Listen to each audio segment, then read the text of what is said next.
On, yes. Oh my gosh. Click, click, click, click. Okay. There's a number of things that have to happen for this show to happen the way it's supposed to happen. First of all, I'm very excited because I have just two of these stupid steroid pills that I have to take. Only one today, one tomorrow. This is all in response to the poison ivy incident. Thank you to the world famous Amy at Georgetown. What's the name of that doctor's office? Georgetown Physicians for her expertise. And by the way, prednisone, when you get this in your mouth, get it down quick because it is bitter. I made the mistake of popping it in there before I and I was like, oh God, I had a terrible taste in my mouth like 15 minutes. Hang on.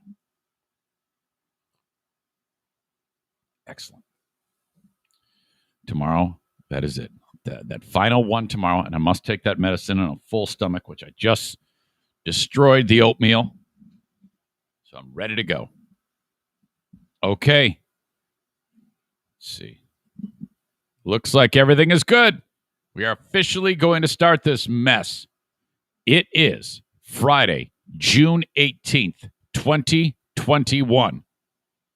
This show happens each and every weekday at about this same time from the Baldwin Ace Hardware Fear Bunker Studio. Baldwin Ace Hardware, a beacon of DIY. Damn it. A beacon of DIY awesomeness in the Northland. The Eric Zane Show podcast begins now. This is Bob from Grand Rapids, and you're listening to the Eric Zane Show podcast. If you're new to the show, this is a guy who will make you laugh and make you cry. Some days you'll want to hug him, and some days you'll want to punch him in the face. But most importantly, if you disagree with something he says, don't worry, he'll change his mind in a couple of days anyway. And now here he is, Eric Zane. Yes, thank you. Thank you, Bob. He's known as Mr. Excitement. How about that guy?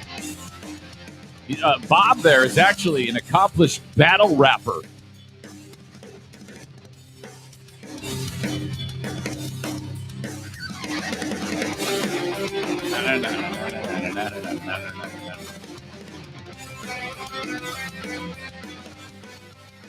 right, thank you.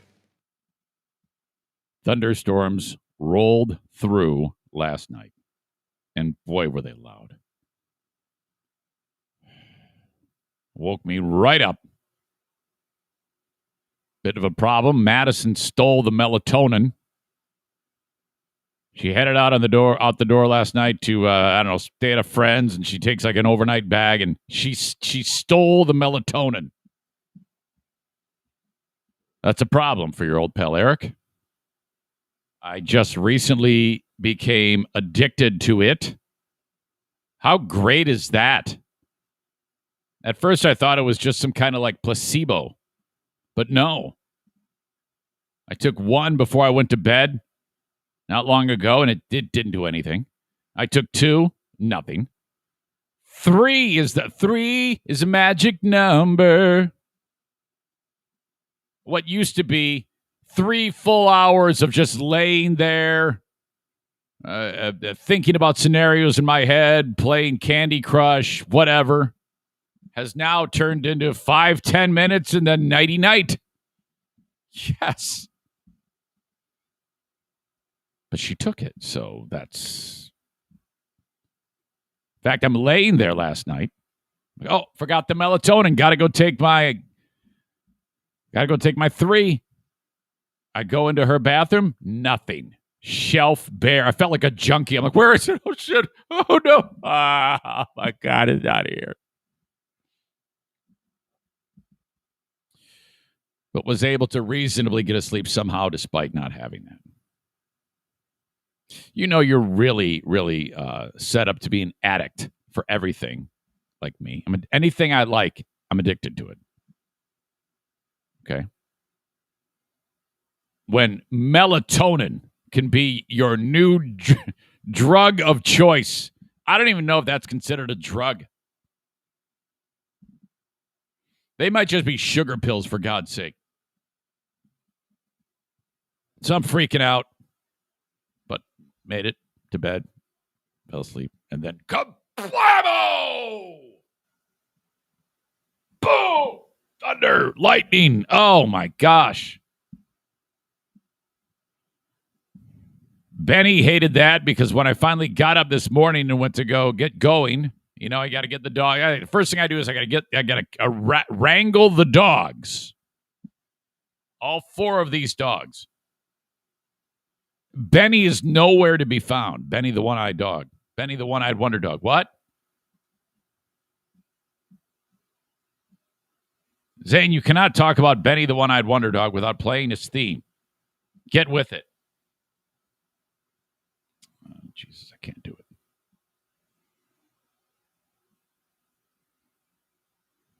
I got to reinstall an app.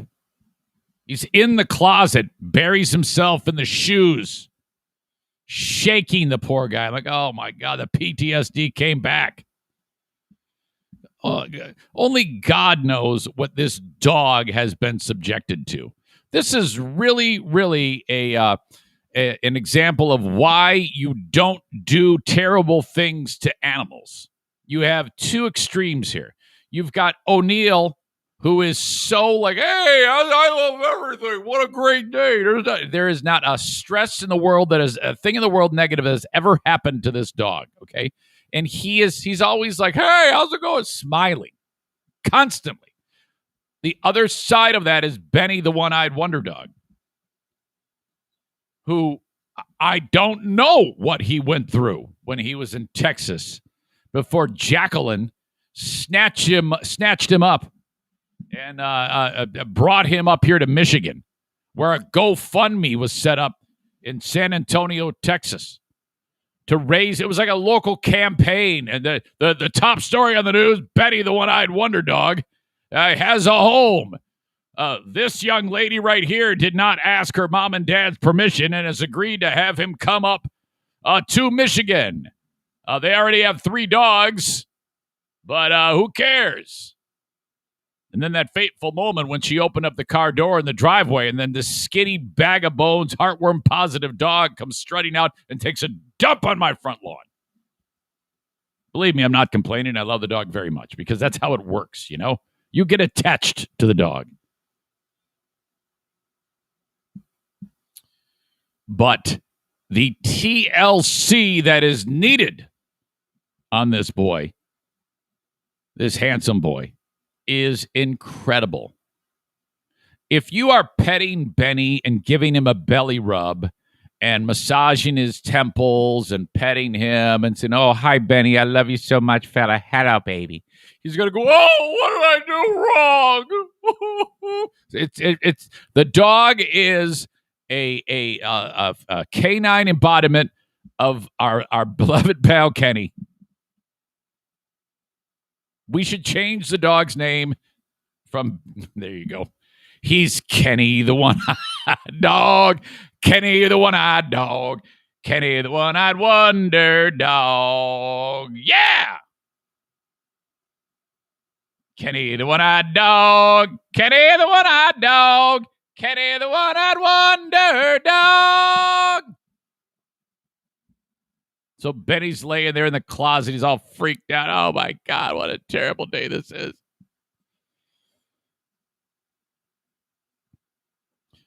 Kent, drop the E. Add a U. Uh-oh, I'm getting a visitor here. Hello, who's that? Is that Daisy? Yeah, Daisy. I was just talking about Benny getting freaked out about the thunderstorm. Yeah. Okay. Smell you later. Say, wave hi to everybody. Everybody loves you so much. Oh, my God. Hey, happy Juneteenth. Do you know what? Hey, come here, Matt. Come on over here. You won't be on camera. I got a quiz for you. Come on over here. Yeah, I know. You got things to do. But I'm breaking down Juneteenth today. Okay, you there? Give me a mic check. Hello. One more, please. Hello. Okay. Why is it up?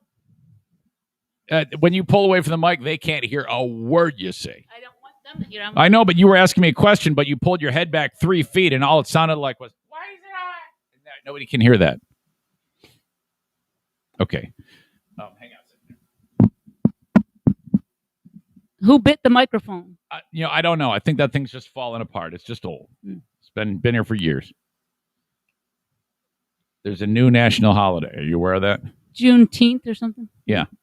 So I taking this opportunity, and you're not in any trouble if you don't know this. It isn't like you have to know this, but not everybody knows what's going on here. And so I want to pick your brain. What is Juneteenth? Let me know.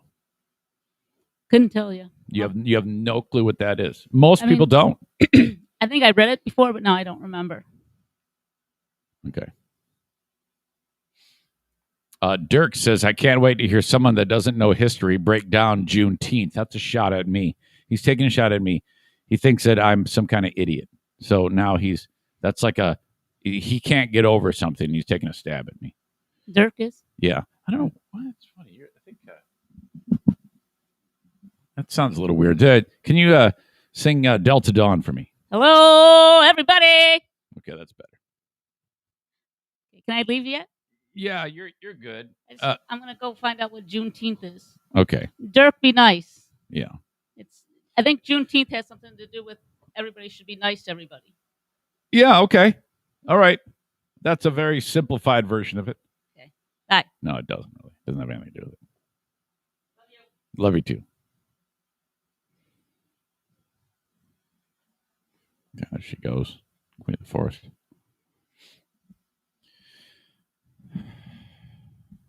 Dean, this is why you were okay.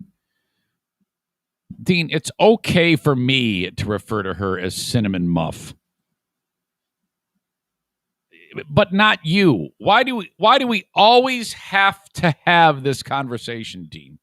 On more than one occasion, I have had to say, "Hey, Dean, can you reel it in a little?" Yeah, Dean, that one's a little strong. Maybe pull it back.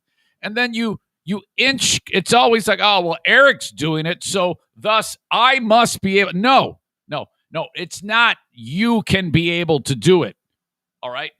No one gives a shit what Dean thinks. This is not the Dean podcast. This is you sit there and enjoy the show, okay?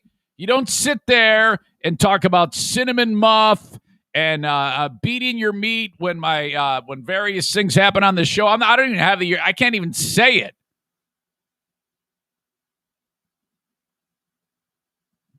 God.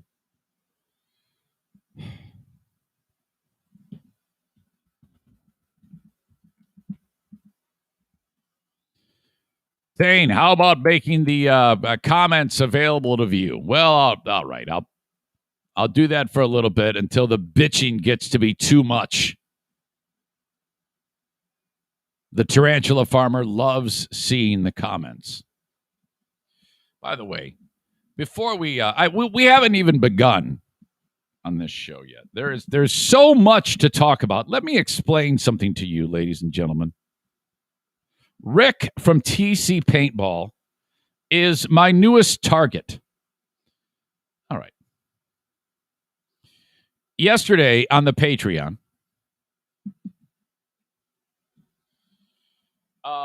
we had a moment where I broke down just how the show works and about the idea that, hey, it's a show. I am not going to sit here and act like everything is serious and worry about what jokes, about me having to be sensitive about something that I'm saying. Fuck that. I don't give a fuck.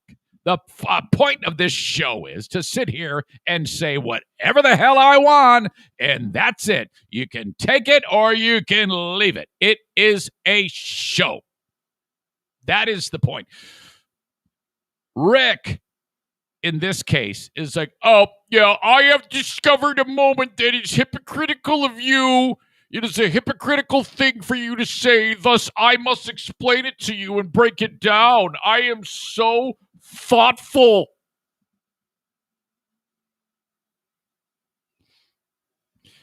Idiot wrote, dummy.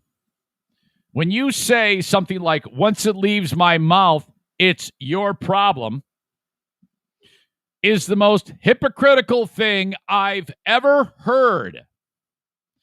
And then this dumb paint peddling twat wrote, what about Chrissy Teigen, who you spent a lot of time talking about?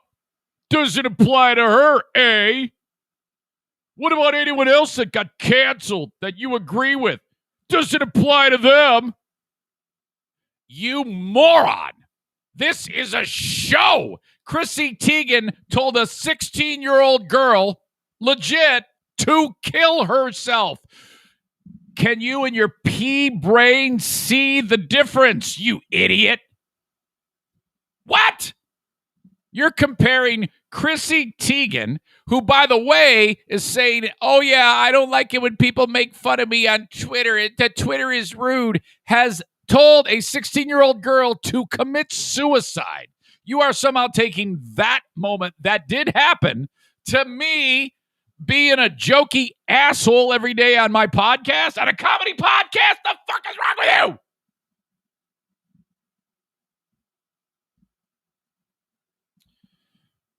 you? Then he writes this. That's like Will Ferrell in Talladega Nights, Step Brothers, saying no offense every time he says something offensive. Yeah, I don't know what the fuck you're talking about. How about we avoid the movie references and just compare the two things that you're comparing, dick, me to Chrissy Teigen. Terrible opinion and statement. What else is new? I wrote back. Shut up, stupid idiot. It's a show, you stupid moron. 1,000,000% different than Chrissy Teigen telling a child to kill herself. You continue to outdo yourself with your stupidity. Stick to selling paint. Moron writes, exactly how I expected you to respond to criticism. Okay, I guess you can call it criticism. It's not well thought out. It's a horrible point. It doesn't even apply. Apples and oranges. Then he writes like this little exchange, all hypothetical quote. Hey, Zane, you should do the podcast in the morning. He writes my response. Fuck off, hippie. Later. Good morning, audience. I'm going to now do the podcast in the morning. Doing it at night was dumb. What are you doing here? Are you high? You probably are. You're awake. And I wrote, this is all nonsense. And then he writes, own it, you fucker. I wrote, nothing to own. You are stupid. I'm great. I own that. Yeah, so that's how it was. Rick squarely put himself into the crosshairs and went out of his way to completely upset me yesterday. And I had a lot on my plate yesterday. I'm sitting here doing what I do here on a regular basis, trying to make this happen, and I have to contend with horse shit like that. Unbelievable.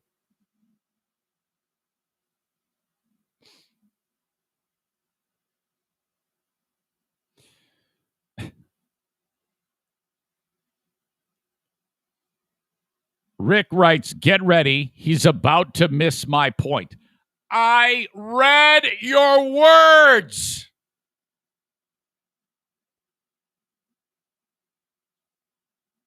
Tyler says he didn't even quote it right, LOL. He says, with all due respect. Well, I have no idea. I never saw the movie, and I'm just reading Rick's stupid text.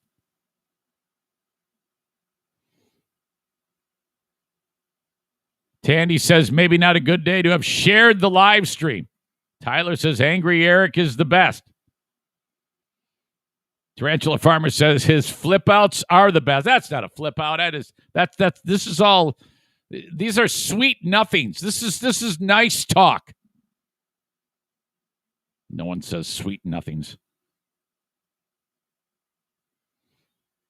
Kate says, own it, you fucker. Gonna embroider that on a pillow. And then Rick throws in, you're welcome. You're welcome for what? Idiocy. I'm surprised you can even remember the exchange from yesterday. Holy crap. All I want to do is talk about Juneteenth. I want to break this down. And now I have to contend with this.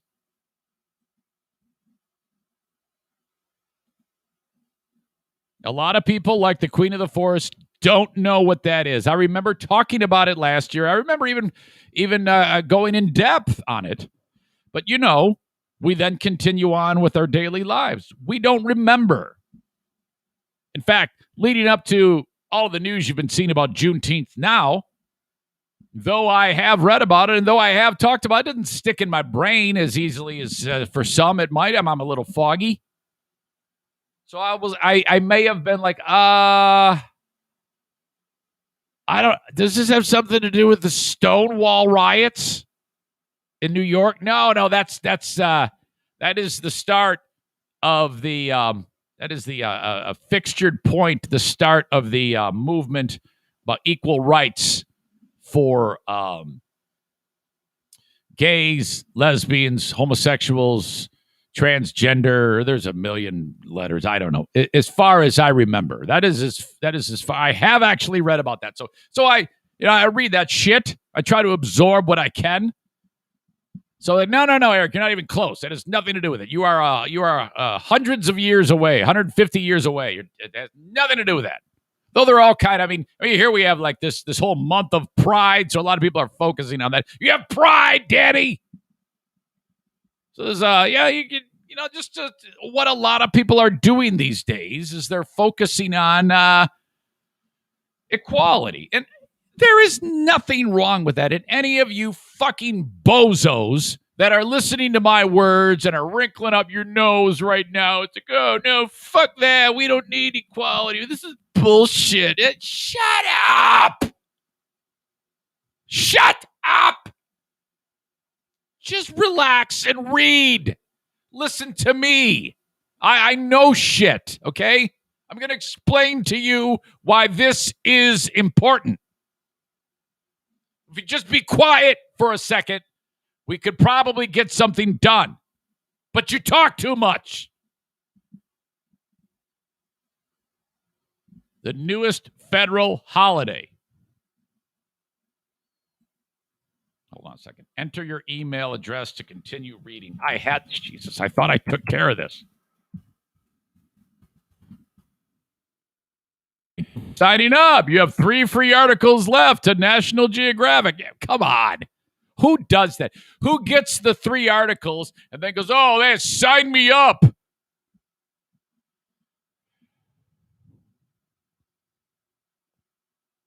All right.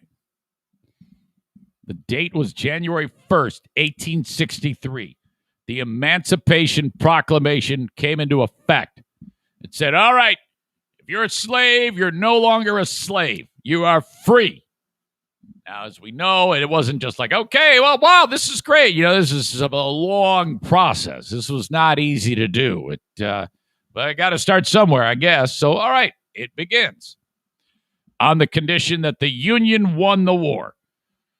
The proclamation turned the war into a fight for freedom, as I'm reading directly off of the article. And by the end of the war, 200,000 black soldiers had joined the fight, spreading news of freedom as they fought their way through the South. Texas was the last stronghold for the South. So it would take a long time for the word to get there, for people to adhere to it, to acknowledge it. And, when that happens, people there may have been fighting for a long period of time after that, as we try to move on. The article says, even after the last battle of the Civil War was fought in 1865, a full 2 years after the Emancipation Proclamation was signed, it is believed that many enslaved people still did not even know they were free. As the story goes, 250,000 enslaved people learned of their freedom only after Union General Gordon Granger arrived in Galveston, Texas on June 19th, 1865, 2 years after the Emancipation Proclamation was signed. It is believed that many enslaved people still did not know they were free. On that day, Granger said, quote, "The people of Texas are informed that in accordance with the proclamation from the executive of the United States, all slaves are free.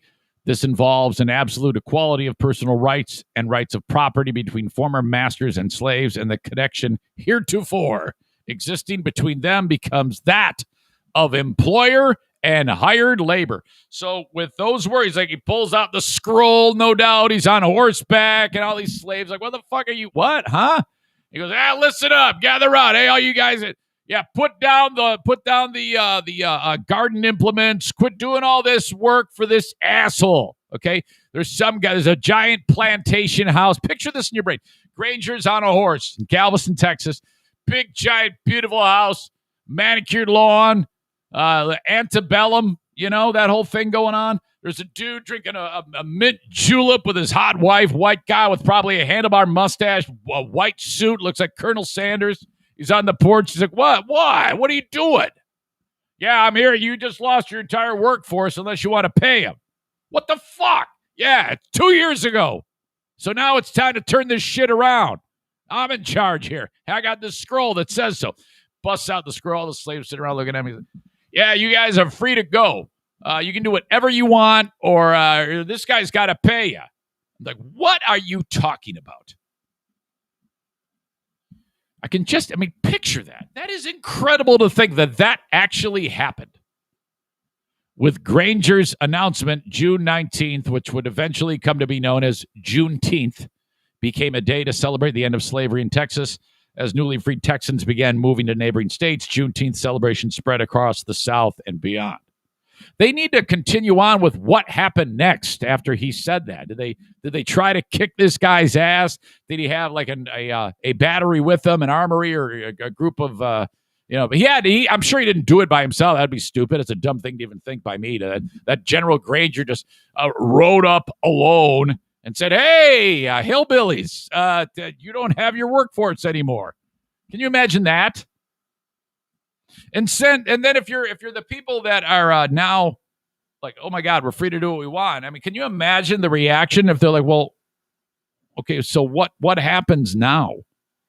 Are they like, "Hey, the guy who used to be the slave owner," do they say, "Hey, we don't have anywhere to go. This is awkward. Do you think maybe we can crash here for a few days? We'll pay you rent."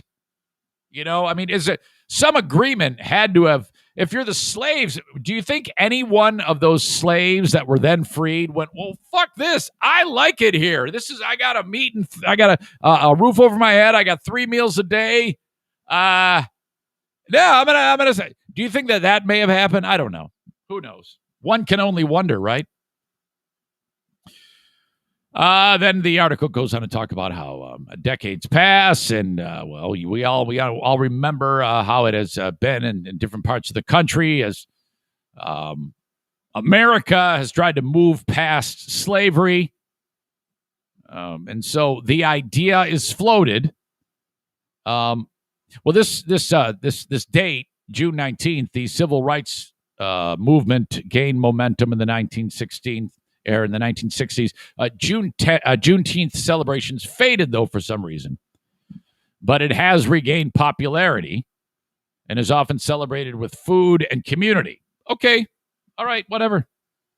It's helped raise awareness among ongoing issues facing Black communities today, including a political fight for, I mentioned this earlier this week on the show, reparations. Why do I struggle saying that? Reparations. Or basically the United States government paying descendants of slaves. By the way, I haven't yet unpacked that. I don't know how I feel about that yet. I've heard cases for and against that, and I don't yet have an opinion about how I feel about people today being paid for slavery, like descendants of slaves being given money. I don't know about that yet. In 1980, Texas became the first state to recognize June 19th as a state holiday. It did that with legislation. Today, Juneteenth is recognized by nearly every state. And just the other day, Congress passed a bill to make Juneteenth a federal holiday. There are 11 federal holidays. The last one was Martin Luther King Jr. Day.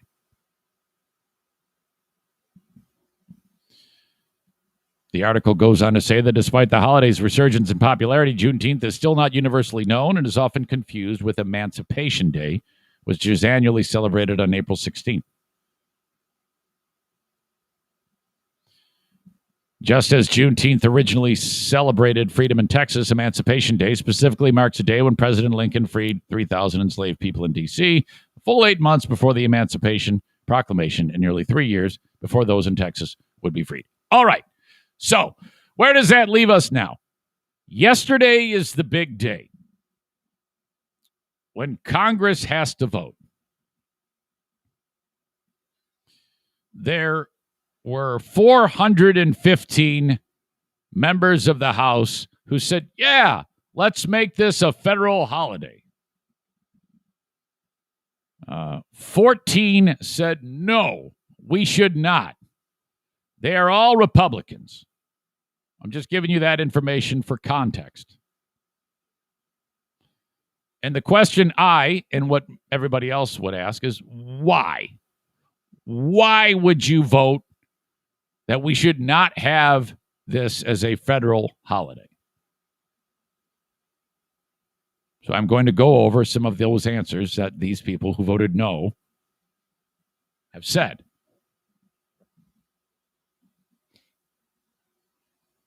The 14 no votes were, I'm not going to go over the long list.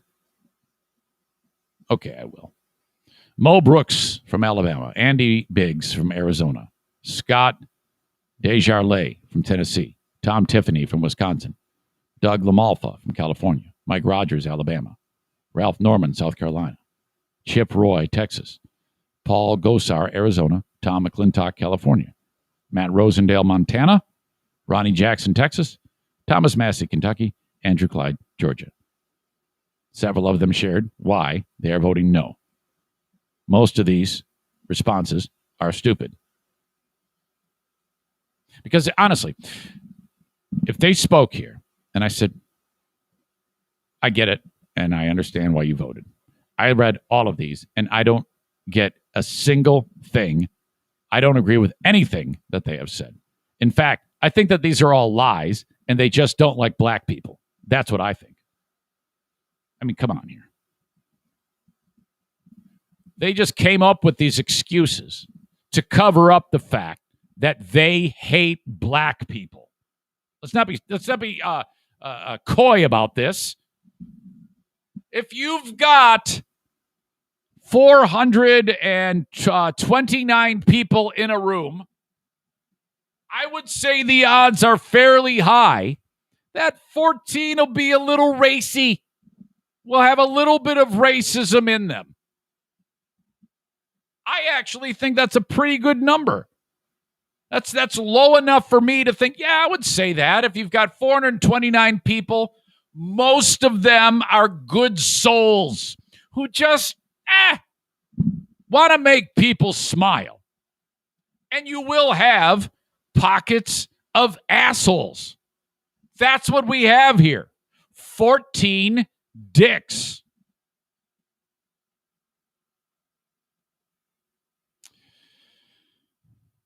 Representative Ronnie Jackson, who voted no from Texas, says, I think there's enough federal holidays. So what he wants to say is, I hate blacks. But what he says is, We have enough federal holidays right now. I just don't see the reason in doing it. I don't think it rises to the level that I'm going to support it. Okay. Matt Rosendale from Montana says, he starts with this. Let's call an ace an ace. I wish he would have said spade a spade. That would have made this like if it would have crept into his statement how much he hates black people. I think what he wanted to say was spade a spade, but somebody talked him out of it. This is an effort by the left to create a day out of whole cloth. I've never heard that just said before. To celebrate identity politics, don't know what that is, as part of its larger effort to make critical race theory, don't know what that is, the reigning ideology of our country. I think what he's trying to say there is this is the left trying to ram something down the citizens of the United States' throat that they don't need in order to promote their agenda, I guess. I don't know. You see, assholes like this guy, they think like this all the time. These are conspiracy theorists, Alex Jones, overthrow the government type of shit. These are the guys who jack off to the pictures of the dudes who wanted to kidnap Gretchen Whitmer. This is Montana. Talk to Shane. Then he tries to cover up his racism by saying this. Since I believe in treating everyone equally, regardless of race, and that we should be focused on what unites us rather than our differences, I will vote no. You asshole.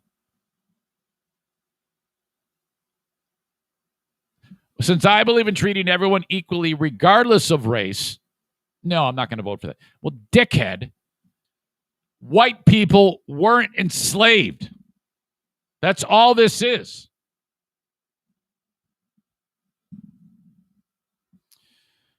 How about this one?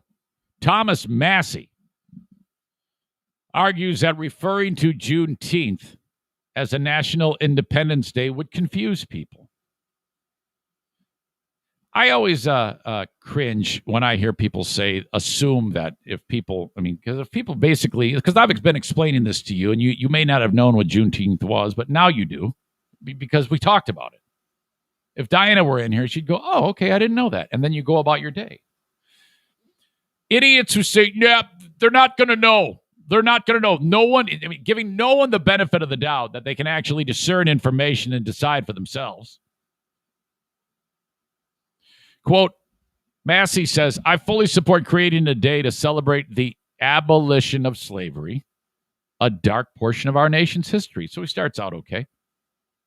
However, naming this day National Independence Day will create confusion and push Americans to pick one of those 2 days as their Independence Day based on their racial identity. No, they won't. No, they won't. 4th of July became a country. Juneteenth, slaves can go have sex with white women. Fuck off. Have a nice day. Why can't we name this Emancipation Day and come together as Americans and celebrate that day together as Americans? Yeah, dude, fuck it, man. What's the big deal? Why can't we do it this way? Because they were slaves. And this is the day they were freed. The last bastion of slaves was told, you're now free to go. Because that's what happened. A lot of these guys just don't like the name of it. Chip Roy from Texas says Juneteenth should be commemorated as the expression of the realization of the end of slavery in the United States. And I commend those who worked for its passage. So you think, oh, this guy gets it, right? However, I could not vote for this bill because the holiday should not be called Juneteenth National Independence Day, but rather Juneteenth National Emancipation or Freedom or otherwise Day. He just doesn't like the name. This name needlessly divides our nation. No, it doesn't. It does not. No one is saying, all right, what side are you on? I'm on July 4th, 1776 day.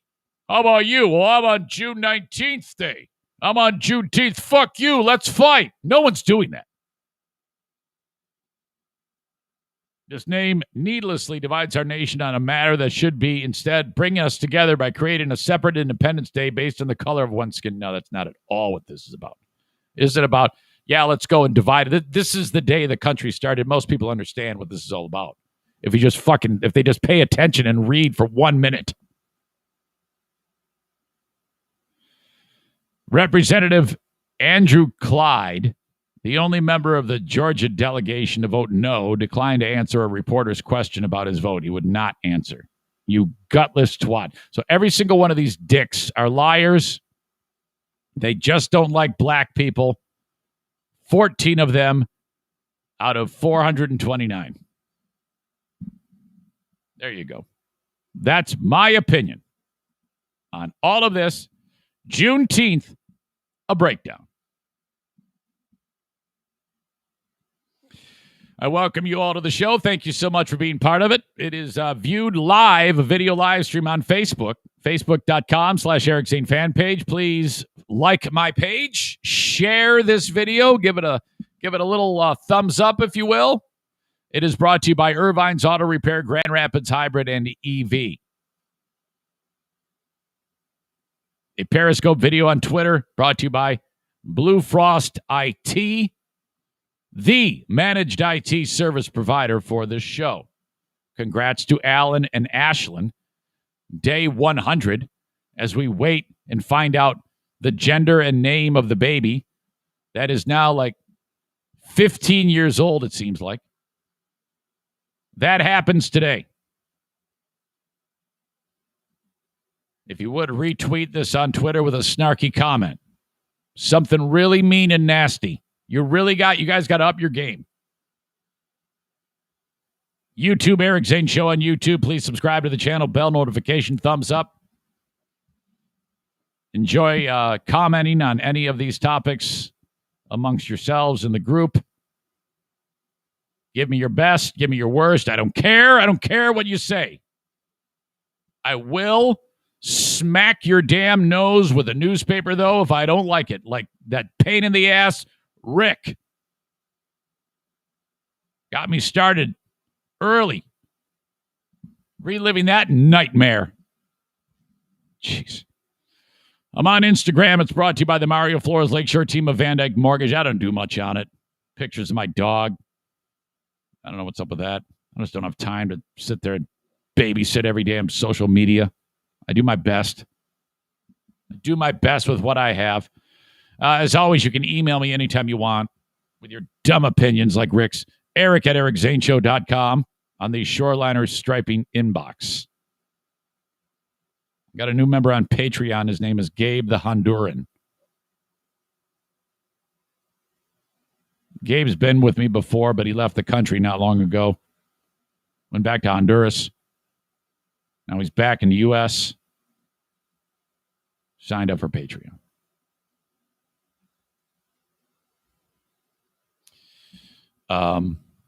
Let's see. The Ben and Eric Patreon podcast happens tonight. Start time is 8 p.m. There is a chance it might be a little bit later. There is a chance of that. It all depends on how the day unfolds. I'll explain more of what I mean by that a little later on. Things happening today. I am a very, very busy man. So I don't have time to be putting up with, you're stupid. You don't know shit. You're a hypocrite.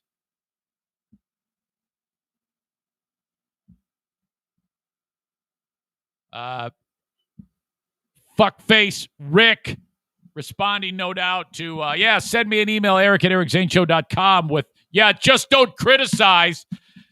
Okay.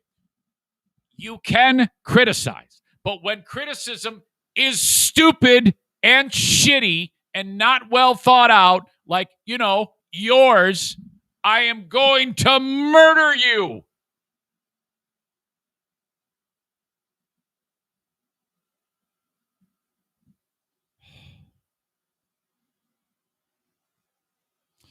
I have an anonymous message I want to read to you. Hold on a second. Let me take a look at what's going on here.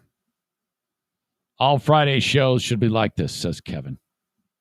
Well, it just depends. It depends on the mood that I'm in.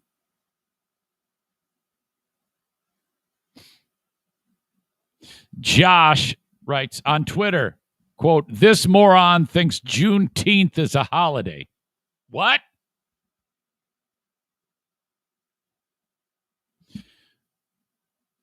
Richard writes, "The ones arguing about the divisiveness of Juneteenth celebrations and things like that, making it a holiday, voting against it, is like saying, quote, we shouldn't celebrate the 4th of July because it divides us as a world. We should be sharing our humanity and togetherness instead of celebrating what divided us." Thank you, Richard. Richard's fucking smart. Richard, when am I coming to see you again? What is the word on that? I'll talk to you in the in an off podcast conversation. I'm going to be visiting Richard very, very soon. I'm going to introduce you to him and his artwork. He has a entry in Art Prize. I can't wait to go over that with you. It will be in video format.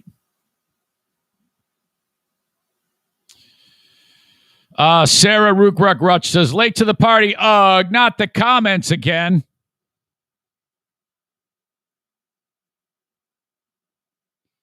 All right. You know what? That's enough of the comments. Hope you enjoyed it. I just took them away. There, you happy? Everybody's like, yeah, do it my way. Do it my way. Fuck off. How about I do it my way? It's my fucking show. Do I tell you how to fucking soak the dildos in vodka? Shut up, idiot. Do it the way I like, Zane. No, I don't have to do that. Fuck off.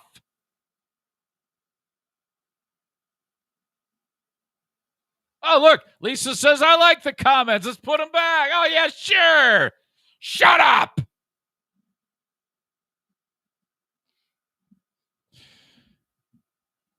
Hey, if you could keep this anonymous, I have a great work poop story.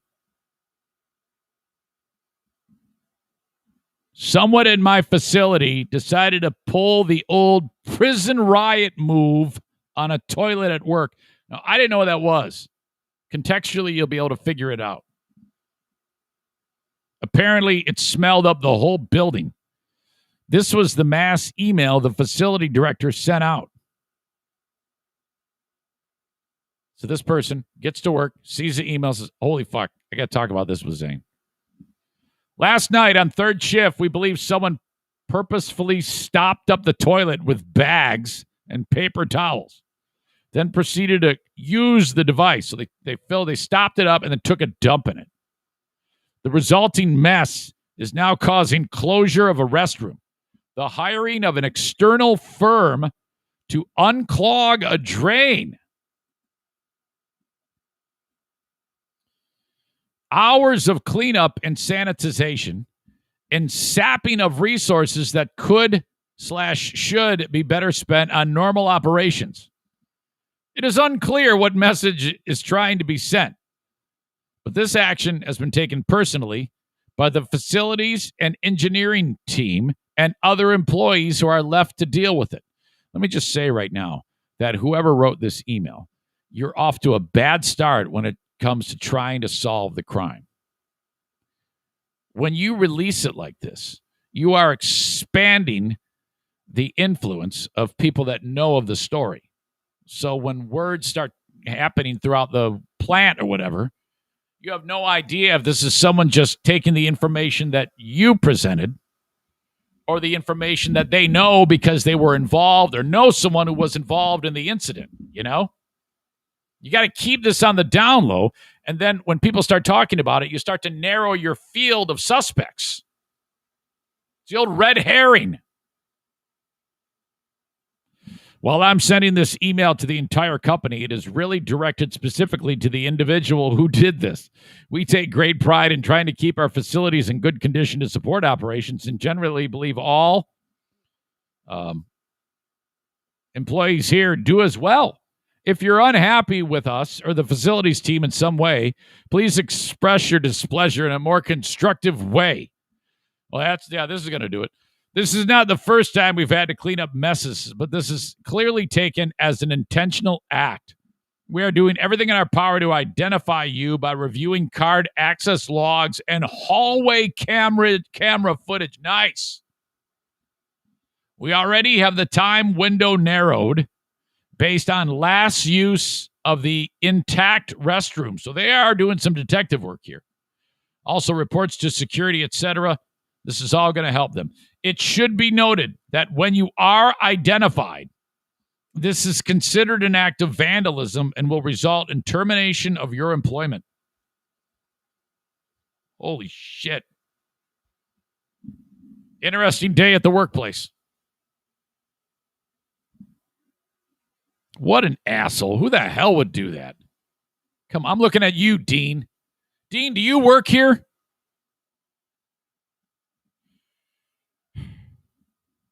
Hey, I would love to help your business. See all these sponsors behind me? If you want to be a sponsor of the Eric Zane Show podcast, all you have to do is send me an email, eric@ericzaneshow.com. This rant brought to you by so-and-so. We could do that. It's fairly simple, handshake deal, and about 1/10 of the cost of radio.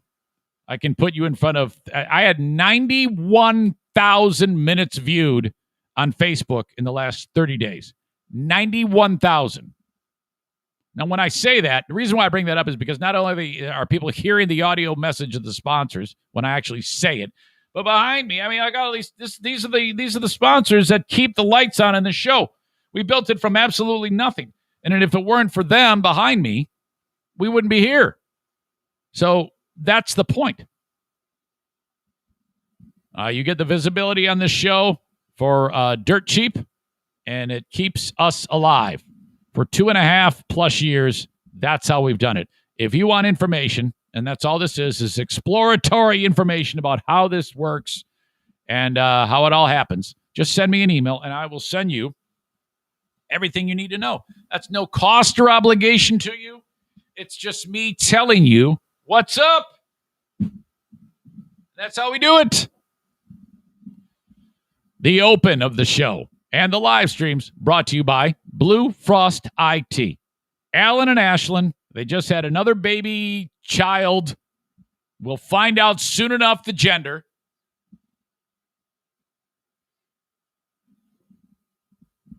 When they're not raising children, they are out making sure that businesses have all of their IT needs met. Now, that could be, hey, we need a bunch of new equipment. Can we sit down with you and tell you our needs? Sure. It's project work. Monitors, networks, modems, hard drives, printers, updates, wall drops, refurbishing, retrofitting an office, new office. They do all that stuff. Cutting the holes in the wall, dropping the important lines to make sure that everything works the way it's supposed to. They do all that. When they're done setting that up, then you can shift your focus to managed IT service. It's a subscription. You pay Alan a few bucks a month. He monitors all your stuff for you. It's like having your own IT department when otherwise you wouldn't be able to afford an IT department, because if you have a small or medium-sized business and everything goes apeshit one day, what are you going to do? Unhook all the stuff and take it to Best Buy? Yeah, can you fix everything? Yeah, okay, yeah, all your equipment will be back in 4 months. Just shut your business down. It's like another pandemic. Now! You call up Alan, say, hey, man, shit ain't working. Fix this. Click. Boom. That's it. Blue Frost IT in West Michigan, 616-200-8550. So pissed off. Rick, how in the world could you say me on a comedy show saying, once it leaves my mouth, it's your problem? Which, by the way, I did not make that line. That's, who came up with that? Was it Bill Burr? Some famous comedian said that, and I stole it. But it's true. How can you say that and then you're hypocritical because you were dogging Chrissy Teigen? Shut up. My God. What a child. What an infantile view of the world you have. Embarrassing. All right. Horizon Hydroponics invites you to reach out to them if you're growing anything. So, you worked hard during the cold months growing your cannabis to just a little sprout. And you had your lights on it as it grew to like about 1.5 feet tall. Warmer months, you throw it in the ground outside. Now it's just dominating. You're like, oh my God, man, we're going to have so much weed here. It's going to be incredible.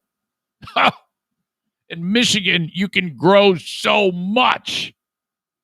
Michigan, unbelievably green state. Now, I don't smoke pot. I haven't smoked pot since I was in college. Whatever. So many of you do. I think all of you are stoned right now. I know Rick was stoned when he sent that stupid fucking text.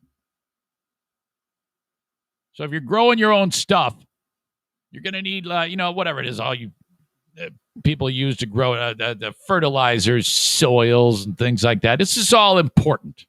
I'm told. To get the best stuff, it's for sale at Horizon Hydroponics. Horizen Hydroponics. Online at horizonhydroponics.com. So whether you're close to any of the brick and mortar locations, Alpine and Grand Rapids, Michigan, Growers Outlet in Byron Center, Michigan, or in Kalamazoo or Lansing, that's fine. You can just go there, hang out. Or you can buy it online from anywhere in the USA. Horizon, horizonhydroponics.com. Spend $250 or more, which is quite easy to do, actually, and shipped to you for free. That's like buying it at the store. Let's say you're in Alabama, okay, celebrating Juneteenth. You look at the website, you call the number, some dude's going to pick it up and say, hey, what about this? Yeah, I should buy it? Okay, thanks. Hang up, buy it. Use the coupon code ZaneShow at checkout. It'll save you 10%, and then it shows up at your door. That's it. That's all you do. It's amazing.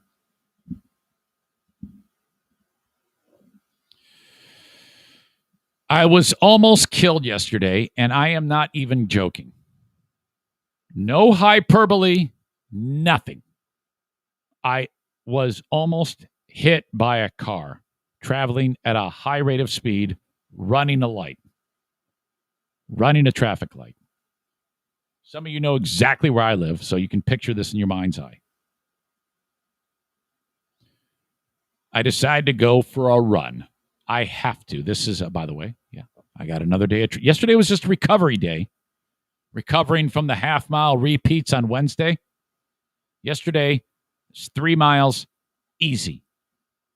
Aerobic pace, called Zone 2. It's 5 zones. And Zone 5 is 5A, 5A, and 5B. It's actually like 6 zones. This is Zone 2. You can absolutely have a conversation while you're working. If you can't, you're working too hard. You want to be Zone 2. Now, for my Zone 2, it's like 10 minutes a mile. Mike Ball's like 8.5 minutes a mile. By the way, good luck, Mike, this weekend. I should probably reach out to my pal Mike Ball. Because he's done the work. He is ready to go with the Grand Rapids triathlon, half iron distance.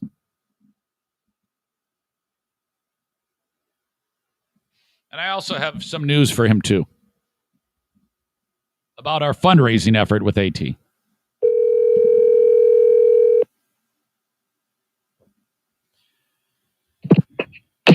Yo. Hi, Mike. It's Eric. How are you? Hey, Eric. It's Mike. How are you? Well, I know it's Mike. I called you. Yeah, I know. Okay, I'm hearing a lot of phone movement there. Are you dropping it or something? It's let me pull over here so I can. Yeah, I can listen to you cry at me. You actually have to pull over to talk on the phone. No, I don't. But okay, how about that? Let's go. All right, this won't be long. I know you're busy. Are you? You have a full day of getting the Little Debbie out to the world, correct? Correct. Okay. First of all, that business, MB Distributing. How long have you been doing that? 19 years. How did you get started in this whole thing? I used to work for Frito-Lay and Coca-Cola, so I've kind of been in the grocery business my whole life. My dad was in it, so okay. That's all I've ever known. So in order to make that happen, though, you had to know the right person at Little Debbie, yes?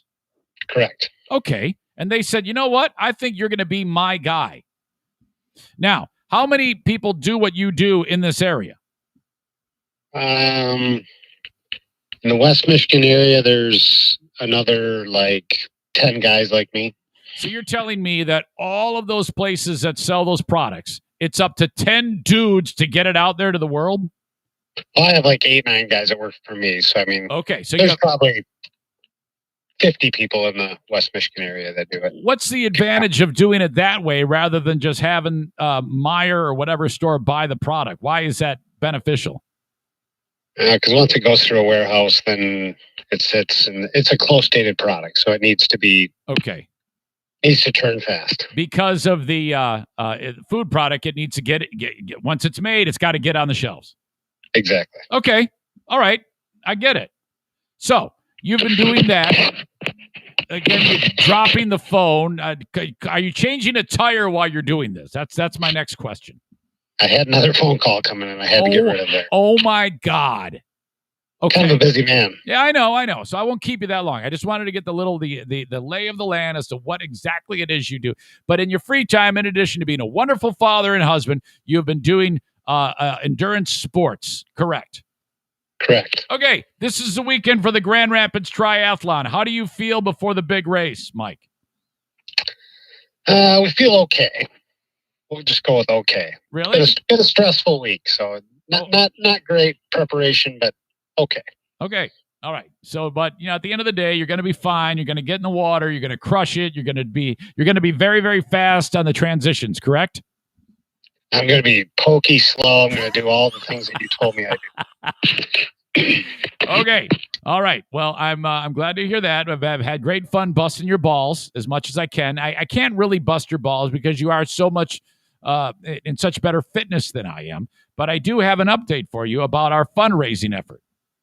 Tell me more. I spoke with the folks from the AT Children's Project. It's going to be a fairly simple fundraising page where we're going to direct people to there to place their bets as to who is going to win our October 17th Grand Rapids Half Marathon race. We had already talked about that. It's also going to have a function on it with text options. Like if you text whatever, you can get in on it that way, which is going to help because a lot of people do donate that way these days. However, the platform is still, they're putting final touches on the whole text option. So it's probably not going to be another week or so before we actually get any headway. But I wanted to let you know I did have a conversation with them. I am not just sitting there not doing anything. I am actively pursuing this. Okay. Because Rick from TC Paintball was getting ready to bust your balls. So, I mean, you talked a lot of smack to him. So. Oh, yeah. Well, he's an idiot. He's absolutely an idiot. Did you happen to hear my my story about Juneteenth? Not yet. No, I have been busy slaving all morning. Okay, are you aware of what Juneteenth is? I am. Okay, so you know. Okay, good. All right. Well, yeah, it was part of it. Yeah, Rick is an idiot too because he's you'll hear it. You probably already heard me. I don't need to rehash it for you.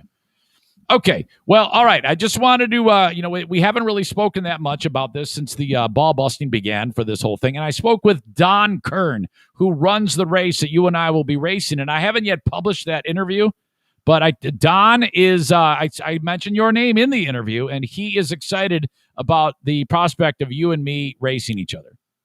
Very nice. Okay. So here we are. What are we, 120 some days out? 121 days out right now.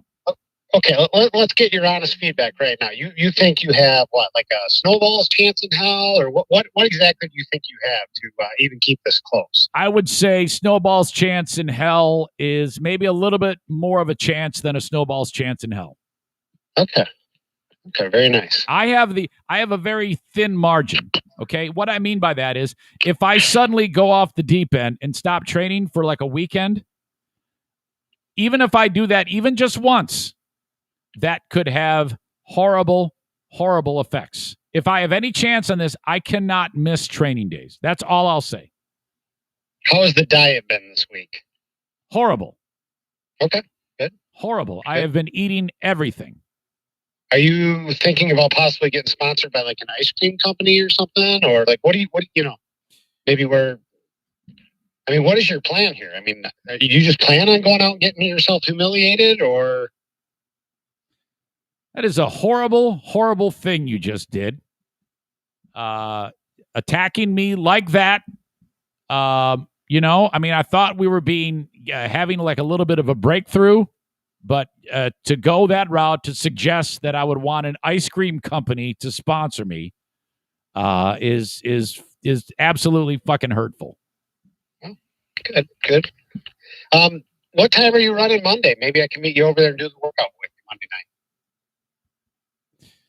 There is no way in hell I am going to let you run a workout with me. First of all, I know exactly what you're doing. You're suggesting that you will have so much in the tank after a half iron that you will just show up, walk in off the street, and do my workout for me. I know what you're doing there. I know exactly what's going on. And I don't want to see you.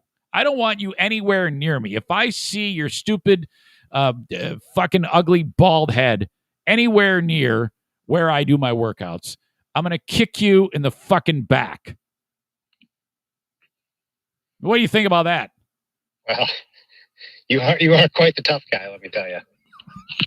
I'm more worried about you getting me with a pointy nose, hit me with that, but that'd be about it that I need to worry about. Let me ask you this. Is your son still listening to this show? He does. He does listen to the audio after the fact. Okay. How do you feel about that? How do you feel about that? Him knowing, I mean, how does he respond to all of this? Does he think you're kind of a pussy? I mean, what's going on with the son listening to the show? Well, he really likes my chances in this. So he's seen your performances lately, and he thinks that you may have been bitten off a little bit more than you can chew at this point. You tell that little bastard I never want to see him again. Is there anybody in my family you want to see? Is my wife still in good graces with you, or your she does something to you too? Your wife is a saint, and why she doesn't leave you, I don't know. I mean, she's a teacher. She's absolutely stunning. She's the brains of the operation. It's a good thing she's having an affair so that she can at least have something to look forward to each day. Thank God for the affair. Can't blame her. All right. Happy Father's Day, by the way. It's fast approaching. Yeah, you too. Tell me that we said hi. So yeah, I'll tell him. I tell him you said hi. Yeah. Tell him the guy's going to kick his son's ass. Hi. Yeah. And the son that he always wishes he would have had. So, what store are you going to be at in the next hour? In case anyone is nearby, they can see you and get an autograph or something like that. Or maybe I will be Hudsonville Meyer here in a little bit. So it's 9:10 right now. By 10 a.m., you will be loading the confectionery goodness at the Hudsonville Meyer. This is correct. All right. I've had it with you. I'm done. Okay, we'll see you Monday night at the track. Yeah, stay the fuck away. All right. What are we doing, like 9.5-minute miles? Shut up right now? Shut up. Good luck in your race. I hope you get kicked in the face and drown. Thanks. Good talking to you too. Yeah, get out of here. Tell your wife I said hi. Yeah, she doesn't like you either. All right, thank you. She loves me. Yes, bye. Do I.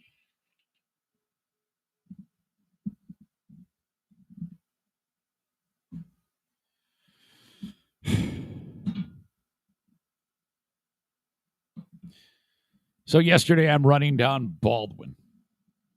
That's one of the frequent jaunts. There's a street called 36th. Right by there's a Sicilian restaurant right there. And I'm approaching the intersection. I realize as I'm just entering the road that I haven't checked to see the light. This is the only mistake I've made in this. But I see it is limited traffic. This is late. This is 9:45 p.m. No one can see me. It's pretty much dark. Getting there. I am now 2 or 3 steps in. To my okay, so I'm crossing the street. The light is actually green. So it was very, very possible that I would be running into a road that has a green light. Actually, the first few steps of this, it was green. So, but I see limited traffic. So I don't give a shit. At about that moment, this all happens very, very fast, I hear a motor, and I look to my right, and coming right at me is a car on the opposite side of Baldwin. So it's traveling towards me. It's going to cross Baldwin and kill me. The light is yellow.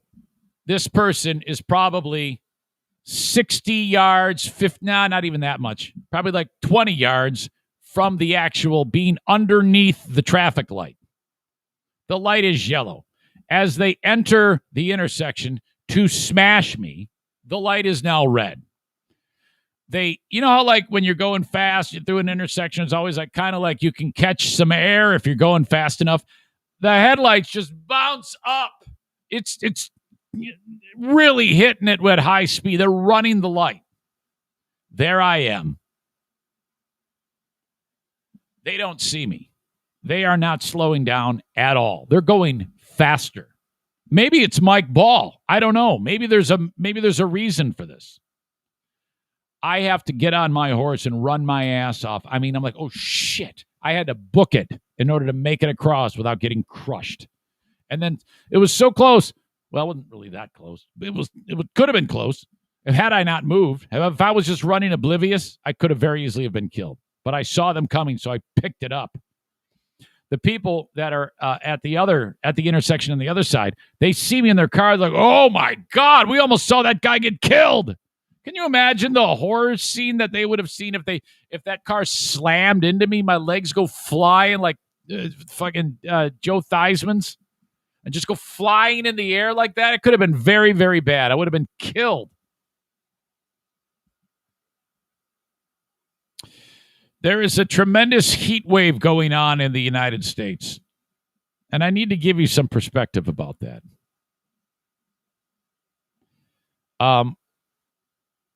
Today in Death Valley, it is going to be 128 degrees.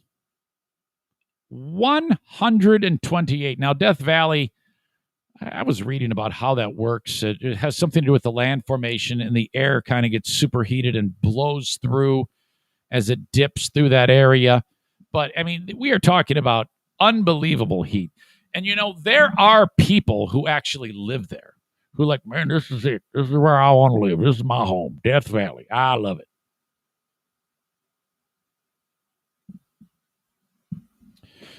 And I, for the life of me, cannot figure out why. Now, you're getting a little bit of noise. Who knows if it's true or not? Well, I think it's true. I mean, I want to say, I want to just throw up my hands in the air and say this is because of the increased greenhouse gases.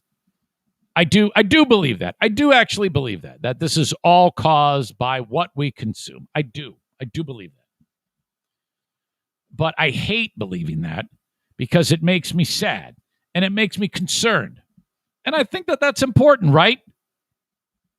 I mean, ultimately, don't we want to live here a long, long time? So, I mean, does it not stand to reason that we should do what we can to make it sure that we can survive here? Because, you know, I don't know about you, but I don't like 128 degrees. I don't like 80 degrees, let alone 128 degrees.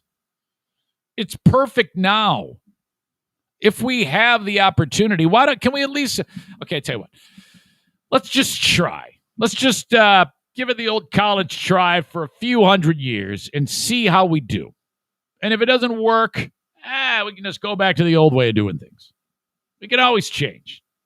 How about that? Just to see if we can maybe bring this back a little bit. I don't want to see any more footage of 3-mile glaciers just calving off of the side of and just going into the ocean, and then all of a sudden, I don't know. It's a little bit little disconcerting to me when I hear that the drought is ridiculous and that it's earlier in the year every year exponentially. It seems like, and the heat level. The fact that in Las Vegas yesterday they set a record, or they were 1 degree short of an all-time record or something like that, and it's June. We're months away from the hottest point in the year. It's going to be 117 degrees in Las Vegas. It's a little weird. A little bit weird. I was actually looking last night at 11 p.m. at the hourly forecast in Death Valley, where today it will be 128 degrees. At 11 p.m., it was 117. Can you imagine? Hey, let's go to bed. 117. And there has to be at least one person who lives there who does not have air conditioning. Think about that. Laying down. Oh, yeah. Oh, man, let's open it. We got the window. That's some good sleeping weather there. 117. At 6 this morning, it dropped to 97. 97 degrees is your overnight low. There are the amount of people listening, which is always low. Some of you have never experienced 97 degrees. The overnight low is 97 degrees. Oh my God.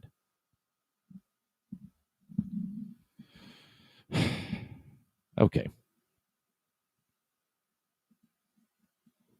What is happening here on the live stream? I see Joey says I can barely tolerate 80. By the way, I spent a little time yesterday from Hollywood's World of Sports, the one and only Joey Williamson. Yesterday, Josh Raymond and I, who is the owner of Independent Pro Wrestling, so Josh Raymond, Joey Williamson, and myself spent time talking. We recorded a audio-video podcast. I haven't yet posted it. Okay. Hollywood's World of Sports, Eric Zane, Josh Raymond, talking independent pro wrestling in West Michigan. Not this Sunday, but the following Sunday, there is going to be a local wrestling event that I am going to. It's at a place called Battle GR.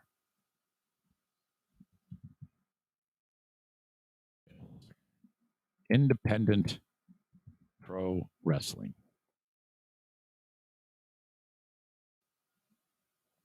And so I'm going to go to that event, and I would love you to be there. We kind of did like a little promotional thing talking about it. I don't have it in front of me, so I don't want to spend any time trying to find it, but it will be fun. Shelly says, I lived 3 years in that type of heat, 115 summer days, but a 20 by 40 in-ground pool, LOL. Ann writes, Eric, fight the urge to grab the mic and cut a promo at the wrestling match. I would love to be involved somehow with that wrestling organization. Like as a kind of like a Jerry the King Lawler type of color commentator. Color commentating is so much fun. And the only thing I have to back that up is from the time that I did the West Michigan Ironman. Oh my God. Hey, get out there and say whatever the hell you want. So much fun. Anna writes, if you throw your hands in the air about Mother Earth, how will you protect yourself against nut shots? Ann writes, good luck with that, dude. We treat the Earth like a toilet. Got islands of plastic in the Pacific, and most people are just like, what trash? Well, that's kind of true, Ann. I hope you're not one of those people that believes that there is a like a big giant trash island, like an image of it that is being propagated that is out in the middle of the ocean. I think they call it the Great Trash pile or something like that. That is a myth. That doesn't exist.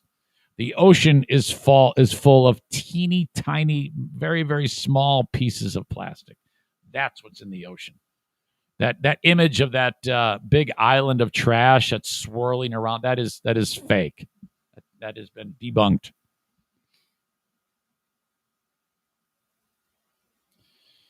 All right. Sorry. I got to pee. I hate that I got to pee. I'll tell you what, I'll pee after this. Because I've got to tell you the story about this crazy home listing and the reason what happened to a home somewhere in Colorado and why it is the way it is. And the amount of money that it's going for is ridiculous. And my own personal story about flipping a home. Okay? And the players in the story about flipping a home it's a wide cast. Myself, my wife, the NFK, the late David, that was at the time they were known as the Doobie Brothers, my dad, and Meathead. 6 people are involved in this story. But this home fixer-upper story comes to us from Colorado. Lady buys a house. She has tenants in it. She says, you know what, folks, I am going to sell the home. I'm going to need you at a certain date. You have to find a new place to live. That happens. The people that are in the house don't like that they have to do that. It's actually a very nice house. It was. They leave the tenants, but they destroy the home. They get spray paint and sledgehammers. They destroy the drywall. They spray paint everything in the home. The carpeting. They steal the appliances or they sell the appliances, and then they bug out in the middle of the night. No one knows where they are. They're gone. This lady has this home, and then there's one more thing that they also did. They had tons of stuff in the fridge, meat, and they unplugged it. And so it has rotted inside of the fridge, which is causing a problem. So now this lady, she listed the home, and she was honest with it. She says, this is a shithole. Who wants it? And it's listed, get this, for $590,000. $590,000. The housing market is so ridiculous right now that you can take a fucking death trap, a house. Okay, the people that cleaned out Jeffrey Dahmer's house see this house and they go, oh, man, that's a fucked up house. Okay? This is like hazmat suit, a barrel with a tape around it coming down the steps on a dolly. That's what this is. And this lady's selling the house for $590,000. The ultimate fixer-upper now. It's 5 bedrooms and 4 baths, plus a 3-car garage, and oh yeah, it is absolutely trashed. The home in the Broadmoor Bluffs area is quite the eyesore inside, but now that it's for sale, the listing has gone viral. You'll soon understand why. KRDO News Channel 13's Spencer Soysher joins us in the studio tonight with the details. Spencer. Heather and Bart, that home is now on the market for $590,000, and the only thing more foul than the language spray painted on the inside is the smell coming from the basement. But in this red-hot housing market, that hasn't stopped interested buyers. If you dream of owning your own little slice of hell and turning it into a piece of heaven, then look no further. Mimi Foster has just listed the worst house in the world. Just ask her. Nothing. I've never seen anything like this. Foster's House of Horrors comes with a fresh paint job in the kitchen, on the railings. Downstairs, the chandelier is all painted inside. Her listing going viral on the internet today. You will also notice there's not one surface of the home that's not been enhanced with black spray paint or a swinging hammer. The specialty decorations come courtesy of a previous tenant, one who was evicted 1.5 years ago and clearly wasn't happy about it. So in here we have, where are your appliances? Okay. Obviously, all of them are missing. Foster is still eager to show off this 5-bedroom house that'll make your jaw drop. Yes, let's go upstairs. She's had the property since this happened, but only listed it yesterday, waiting on insurance approval for the damage. Now we've made our way down to the freezer. My God, they have spray painted up the steps on the carpeting. I mean, these animals went the extra mile to destroy this home. Now, I mean, think about that. Whenever you're angry, you're enraged for a period of time, and then you eventually come back to the pack, and then you're like, boy, maybe I shouldn't have done that, or maybe. I mean, the amount of effort that went into destroying this place, and it just shows you the lack of humanity that there is in the world. This is kind of like the type of rage that I might feel when I see that I have received a message from Rick at TC Paintball. Okay, so I guess in a way I can understand, but yeah. So at the end of the day, these people are going the extra mile to destroy this home. Now, at this point, we pick it up and if you're on the live stream watching, you see this reporter. He is at this fridge that has all of the rotting meat. It's been in there for 1 year. And this idiot, it's like a Joe stunt, is going to open the door and sniff the fridge.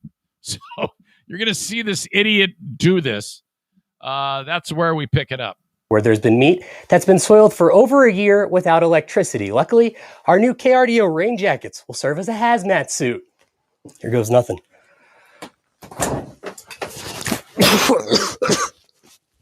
Oh my God. In here. That sound of that guy. Oh my God. That's like that's audio. That could be audio of the NFK's. Oh my God. That's audio of the NFK's foot doctor when he removes his sock. Oh my God.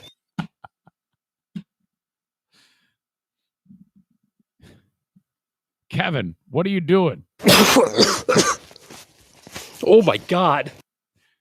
The idea that there's a possibility that a podiatrist could puke on the NFK's foot.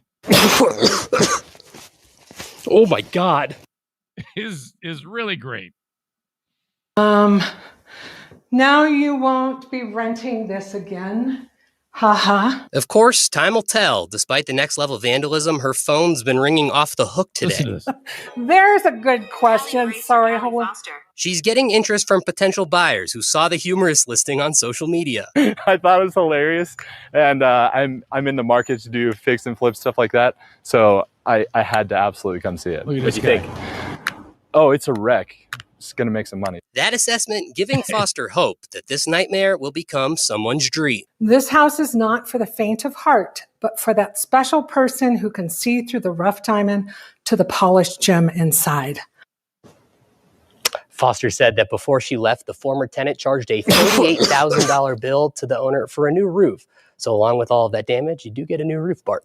There's a silver lining. Some little.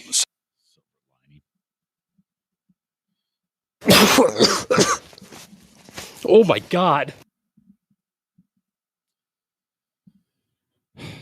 Man, unbelievable. The fact that in a housing market, you can get $590,000 for a house that is in such bad shape.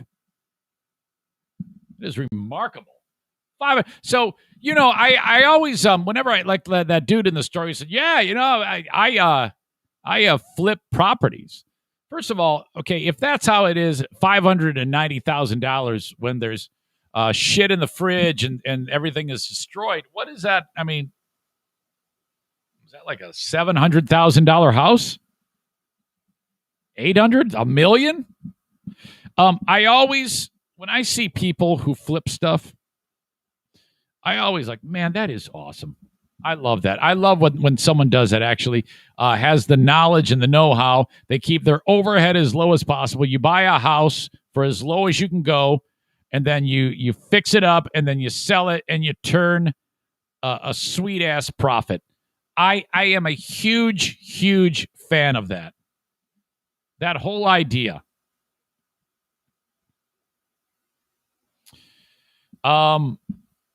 So that was attempted once by your old pal, Eric Zane. All right. My wife, Diana, and her brothers, they were given a home by Diana's mom and dad. Now, you got to understand. This is in a community that is one of the wealthiest in the United States. It's Birmingham, Michigan. Now, there is all of Birmingham is very nice, but this particular street was all very old houses and very modest. Now, for some more information, Diana's dad was a captain of the Bloomfield Township Fire Department. And he also worked for about 25 years as a janitor, maintenance man at a Catholic school nearby. And so, you work like the 24-hour shifts for several days in a row, and then you have the rest of the week off. So in order to make ends meet, he'd had that job, and then he also worked as a maintenance man. So he busted it. And this is by no means a wealthy man, but he saved his money quite a bit, and he was able to live very comfortably with just him working. This is old school. Diana's sweet mother raised the kids. So there she is with David and the NFK and little Diana. And then there you go. And then he retires. And on this street in particular, though the home is not extravagant by any means, you have to understand this is a one-bedroom house with one bathroom house, 2 bedrooms, and an upstairs dormer. That's it. This is not a big house at all. They pass away. So the 3 have the house: Diana, Kevin, David. Back then in this is probably like early 2000s when Diana's dad passed away. A house has a certain value. I don't know. Back then, it might have been like for the house, maybe $200,000. But what everybody started to do in this part of the town was they started to just take the old homes, level them, and put these what they call McMansions, these huge ass homes on these teeny tiny parcel of land. And then so basically somebody would buy a home like Diana's dad's, rip it down, and then spend $400,000 putting up a McMansion and then sell it for $650,000. That's what the entire street is now. So these property people who buy property and build homes for a living, that's what they do. They're trying to buy up as many of these properties. So on the street, homes are getting leveled left and right. Well, all right. So that's one option. They could very easily sell the piece of land for like $200,000 and then split the money. But they don't do that. The mistake we ran into was the brothers did not buy out Diana. And Diana agrees to let them live there. All right. Now remember, I've told you that if there is a mess to be made, the NFK will make it. If he's doing anything, there's a mess left behind. That was also true back then, even more so, when he was more able-bodied. So between the NFK and David, the home is destroyed. It is trashed. And then these dummies aren't very good with their money, so they took a mortgage on it. So it was already all paid for. The home is paid for.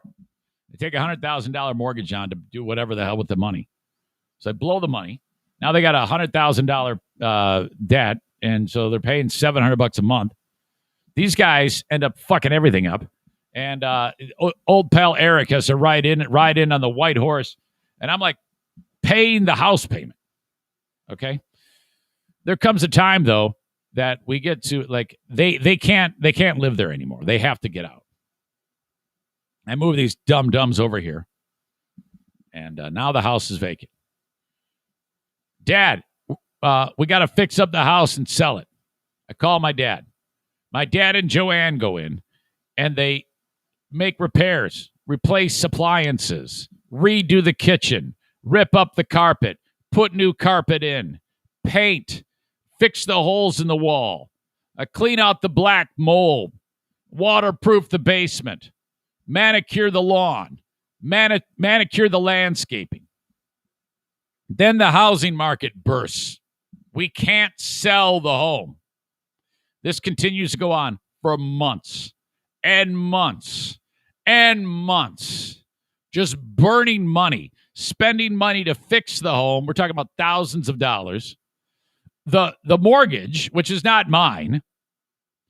The point now, it's like, okay, we got to get this thing out from under us and then pay this mortgage off and be done with this. It's an absolute disaster. And these two dummies are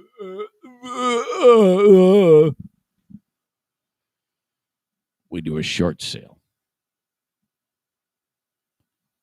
The home sells in a short sale for like just barely more than what is owed on the mortgage. Like $70,000. Huge loss. That's done. The guy who buys it, I had to break the news to my dad. Ripped the whole fucking thing to the ground. All of that work, he ripped it to the ground. Dug a hole. My dad's like, oh, guy, I worked so hard to flip it. Yeah, we didn't do it right. We didn't know what we were doing. We did it all wrong. If we would have just hung on to that property, if we have never let them to do what they did to us, which was destroy the house, we would be sitting on a gold mine. Homes, that was back then. You could have sold the property alone for $200,000. Now, it's probably $400,000 on Bird Street in Birmingham, Michigan. Let's do the old Zillow on that house. Okay?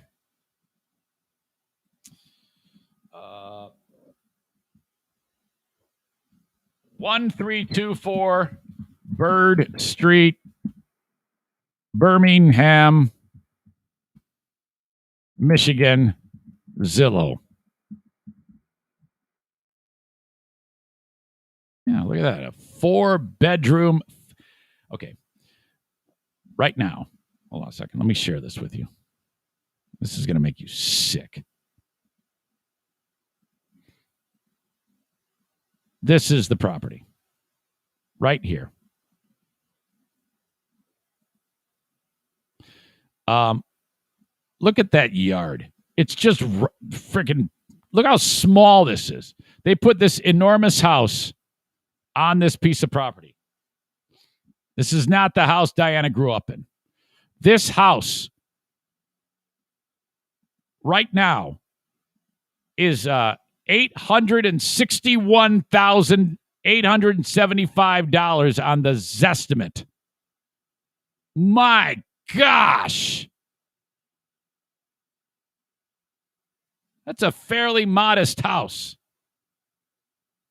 I don't know, 3,500 square feet. It's bigger than it looks because it's long. It takes up the whole piece of property. Some son of a bitch bought that piece of property for the very little amount of money that we sold it to him for on a short sale, threw up this catastrophe, and probably turned a $500,000 profit. Fuck you. Fuck!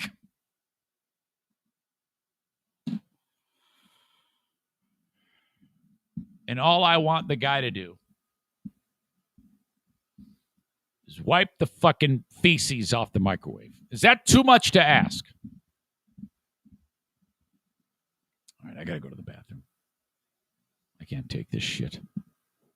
It's been a terrible day, and it's all your fault, Rick. You did this. Hang right there, jerk.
God.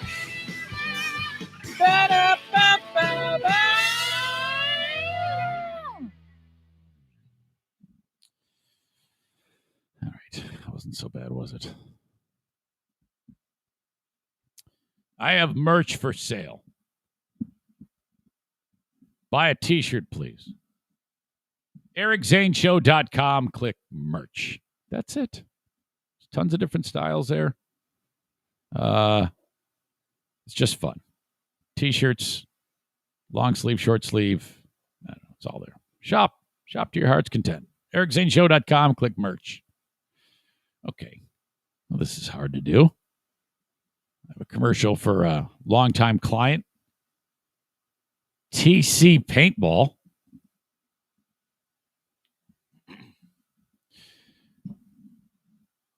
Go to TC Paintball in Grand Rapids, Michigan. Book a party. Maybe get a lecture while you're at it. I mean, who wouldn't want to sign up for that? Yeah, enjoy a great paintball adventure with your friends. And then I will lecture you in a nonsensical fashion about points that don't even exist and make up facts out of thin air. You sound like Red State Dirk. TC Paintball online at tcpaintballgr.com. Get a group together and go play paintball, despite Rick being a first-class jackass. If you feel like stealing anything, you can do that too. Just grab the trailer. People do that. You know, you can just take anything. Steal stuff at TC Paintball.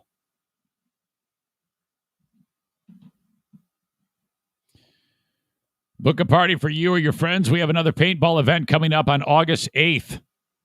Trying to get Gabe, the Honduran, to be at that paintball event. Back in the U.S., we can add him back to the roster of people who want to play paintball with us. August 8th, TC Paintball. Let me double check that. That is what he said, right? Yeah, that's a Sunday. It's a 5 p.m. start. You got to let me know that you're coming. Eric at ericzaneshow.com. Date could change without notice. No, I'll definitely let you know. Thank you to TC Paintball. Despite being a pain in the ass, they are great customers of this show. Thank you. Cornhole America. Get yourself a set of cornhole boards and sent directly to your door. Anywhere in the USA. People love cornhole. So much fun. Cornhole tournaments. Fun in the backyard. The fun ends because you throw the bag and all the shit flies out of it because it sucks. It's made in China. It's horrible. Your stupid cousin steps on the board and breaks it because he's fat as hell. Step on a Cornhole America set of cornhole boards, and they support your fat cousin. You can put whatever you want onto a set of cornhole boards. Go to their website, cornholeamerica.com. Again, this can be shipped anywhere in the United States, but the company is based in beautiful Cedar Springs, Michigan. The multi-talented Jason Duflo, I just love saying that last name, by the way, Duflo. One of the nicest people you'll ever meet. Started this company from the ground up. Buy a set of cornhole boards. Yes, they're more expensive than the shithole boards that you're going to buy at Meijer, but they're going to last forever. So don't be a cheap bitch and not buy them. Cornholeamerica.com.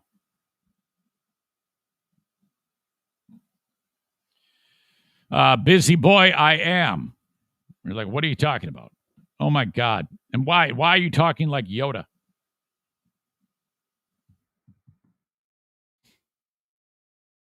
Today, I finish up the podcast, the Patreon bonus podcast, publish it. I have to be out the door by like 1:15 at the latest. I'm off to affordable limousine and party bus. Jump in the 9-passenger limo. Got my gay magician outfit on. Travel to a undisclosed location. I have a wedding.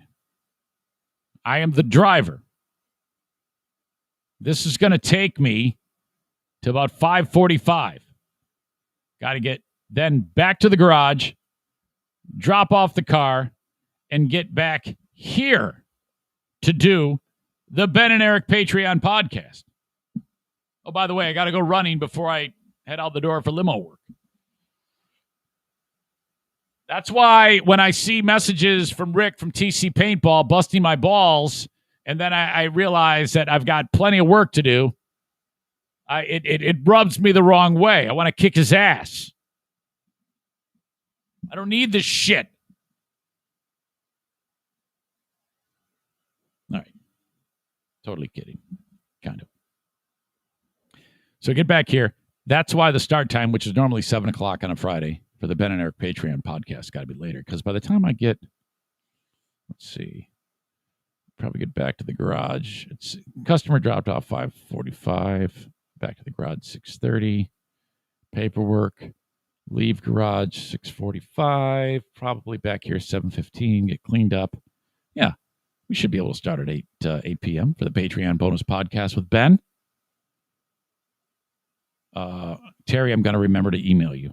Now, what's great about the Patreon bonus podcast is the live element, because I do it Zoom style. So you get an invite. Now, I don't invite everybody. I try to remember. And I've been fighting this battle as to the best way to have like an email. And everyone's like, well, why don't you just make a draft email? It's not that simple. I'm going to try to send you all the link, the usual suspects, and anyone who I've forgotten in the past. But if you want to be 1,000,000% sure that I invite you to the Ben and Eric Patreon podcast live Zoom, where it's fucking great. We have so much fun on that podcast. Holy shit. Send me an email. I don't care if you've sent it in the past. Send it again. Send it every time. It ensures that you will be there, because then I see it. I just copy, paste, boom, done. So if you've made it a habit in the past, keep doing that. Eric at ericzaneshow.com. And then you will be on the Zoom.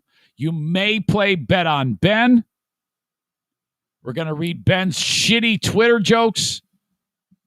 And who knows what else. I'm really excited about the Ben and Eric Patreon podcast.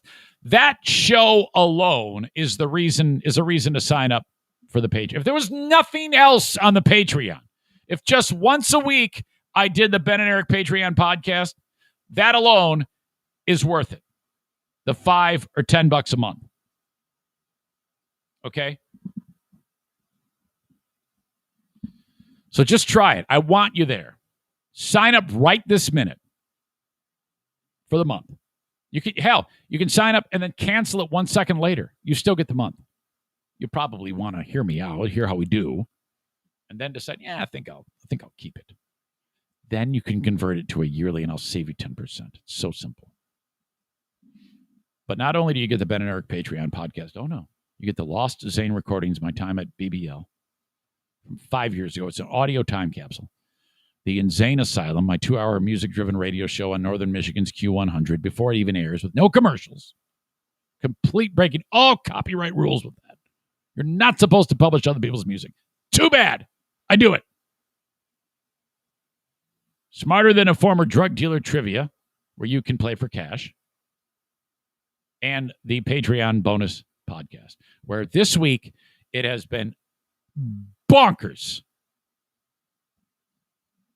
I was talking with Kenny just the other day, and he said how much he has appreciated the Patreon bonus podcast this week.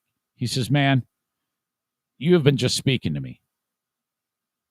I have loved everything you have said on the Patreon bonus podcast all this week. My heart is singing with the joy. All of the jokes that you are saying are landing. I am not taking any of it poorly or thinking that it's true. I am not in any way getting butthurt over things that a 3-year-old would be affected by. No, it's all great. It's incredible. I don't know how you continue to do so well there. I mean, that is not easy work, Eric Zane. And I, for one, am proud of you. And I said, Kenny, I appreciate that. Kenny is not shy about letting me know when he loves the content on the Patreon bonus podcast. It's true. And makes me cry. Makes me very, very happy.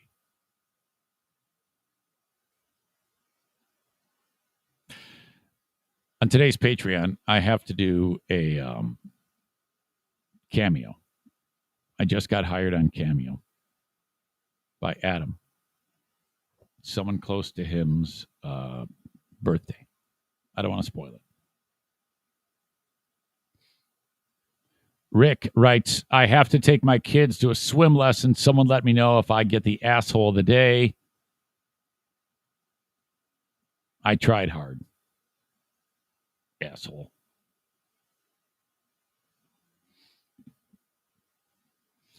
All right. That coming up.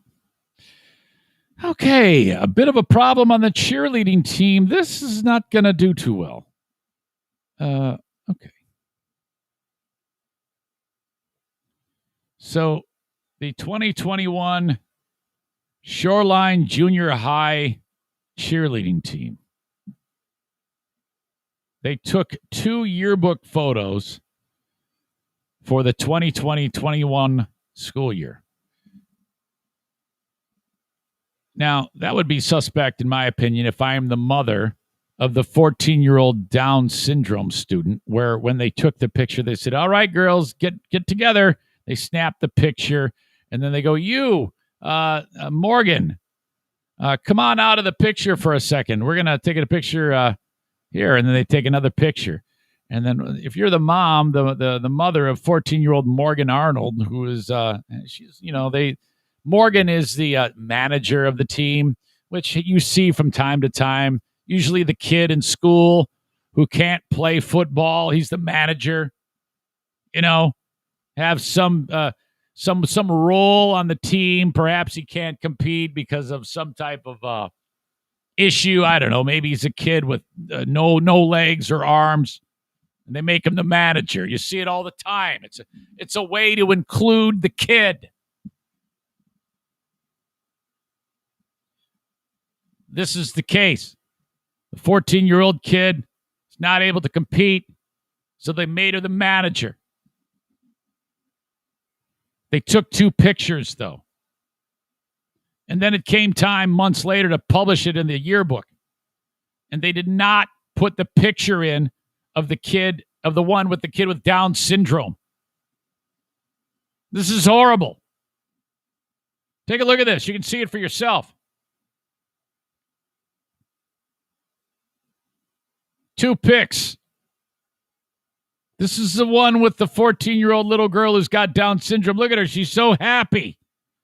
All these chicks, all these other 14-year-olds like, yeah, we're so much better than her.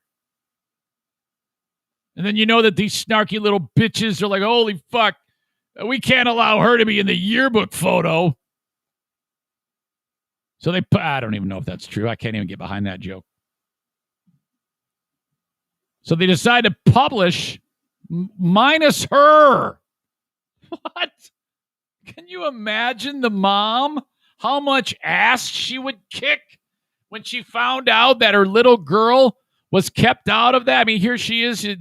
What a fucking kick in the face. Morgan, it says here, was the manager. She knew all the squad's routines by heart.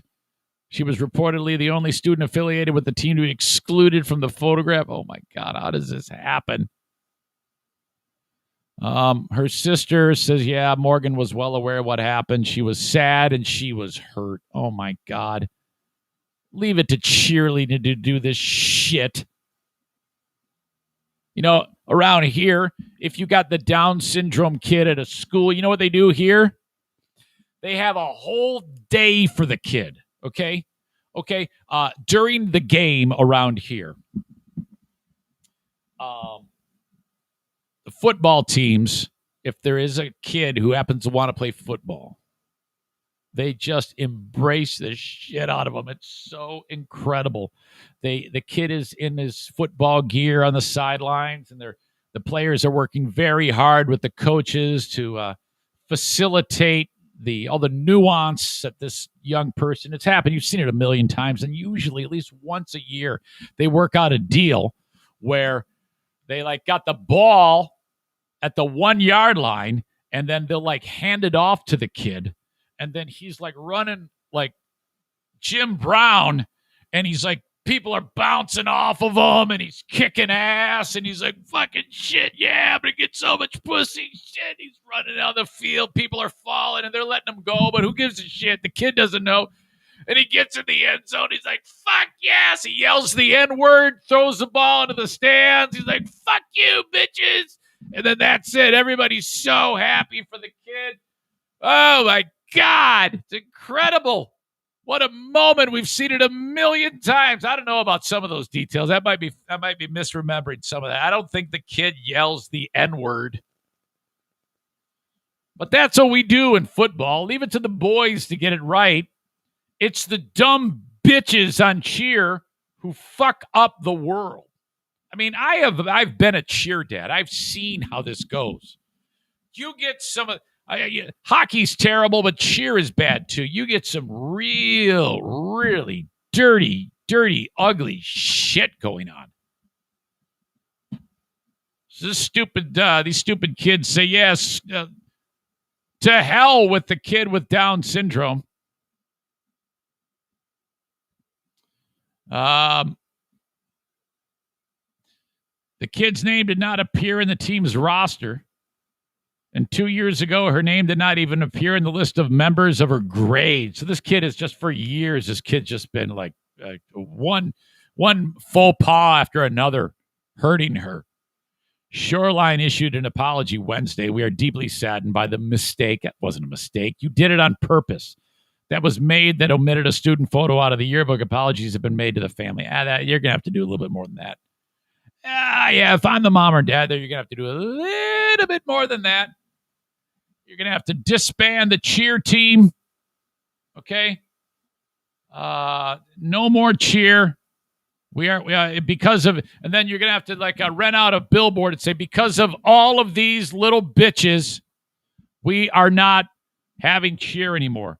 Every one of these chicks are going to grow up to be whores because what they did to this sweet little girl with Down syndrome. To hell with you. Drop dead.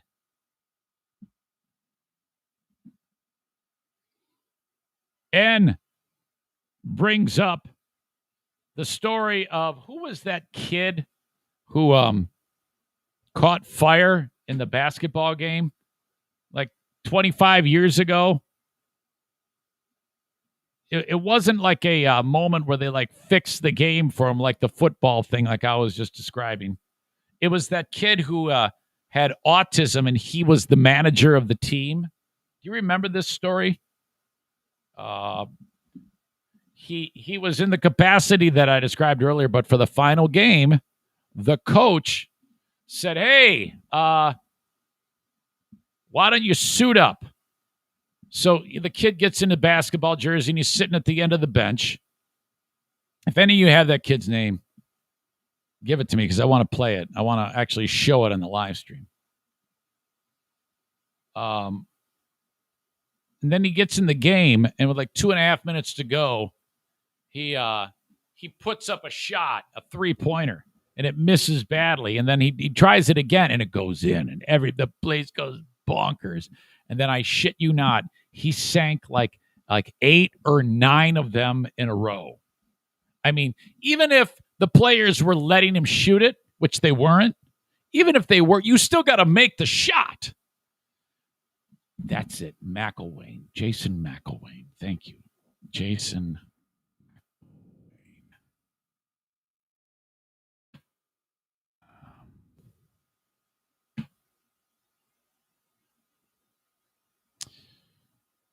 Let's watch that.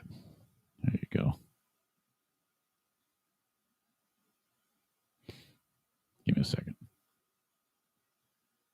All right. There he is. He's like working out with the team. He's doing all the necessary things. All right, this is the game. Coach is like, yeah, it was an incredible moment. I can't even believe it. Okay, they finally get this kid the ball. There he is. His first shot misses badly, just like I said. They get the rebound thinking, well, he had his chance. No big deal. That was fun. Let's just get him through this. Then watch this. Here he is. He's got the headband on. He's right here. He gets the ball, puts it up. Boom. Look at that place. Everybody goes bonkers. They can't believe they're so happy for him. Here he is. He's like, oh, man, it was just great. I was just happy to get the... And then they get him again. He buries another one. That's 2, 3. Here we go. He's on freaking fire. Look at that. Look at that stroke, by the way. The kid is crushing it. He's never played a game yet. Look at the fans. They all rush out of the court. Incredible. Look at that. That moment still gives me chills. Look at him. They got him on on everybody's shoulders. It's so incredible. Jason McElwain. Fast forward 2021. Bitch cheerleaders. McElwain now, he is 32, out of Rochester, New York. He probably knows Carl. I think he still works for the school. I think he actually, life after high school, he completed his GED and planned to go to college, has a full-time job at a Wegmans in Greece, New York. He's a local legend. People ask him for autographs, it says. Travels across the U.S. to help raise funds for autism research. That's why, boys' sports will always be superior to ladies' athletics, okay? With boys' sports, these amazing things happen and all these great feel-good events. Here he is. He has all this influence on people, because of this.